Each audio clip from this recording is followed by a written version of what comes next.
എനിക്കറിയാം മാഷേ, മാഷിന് എന്നോട് എന്തോ ഒരു താല്പര്യം ഉണ്ടെന്ന്. മാഷ്ക്കറിയോ, കുറച്ച് ദിവസമായിട്ട് കണ്ണടച്ചാലും തുറന്നാലും ഒരേ ആളിന്റെ രൂപ മനസ്സിൽ.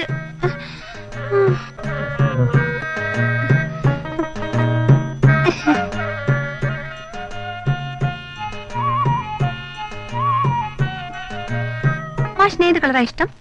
പച്ച. അയ്യോ, എനിക്കും പച്ചയാ ഇഷ്ടം. മാഷിന് പച്ച നന്നായി ചേരും. പച്ച നിറത്തിലുള്ള പാന്റ് ഷർട്ട് ഇട്ടാ മാഷിനെ കാണാൻ നല്ല രസായിരിക്കും. പിന്നെ ഒന്നുമില്ല, ധൈര്യമായിട്ട് പറഞ്ഞോളൂ. ഇവിടെ ആരുമില്ലല്ലോ. പറയണമെന്നുണ്ട് മാഷെ, പക്ഷെ ഭയങ്കര നാണം വരുന്നു. നാണപ്പിരിക്കില്ലല്ലോ, പക്ഷെ നമ്മൾ ചില സമയത്ത് അവർക്ക് മറക്കണം. ധൈര്യമായിട്ട് പറഞ്ഞോളൂ. മാഷെ, ഞാൻ പറഞ്ഞ മാഷിനത് വല്ലാണ്ടാവില്ലല്ലോ? ഒരു വല്ലാണ്ടില്ല. എന്താ വെച്ചാൽ ധൈര്യമായിട്ട് പറഞ്ഞോളൂ. മാഷിന് ഈ കഷണ്ടത്തിൽ മാത്രമേ ഉള്ളൂ ഒരു കുറവായിട്ട്.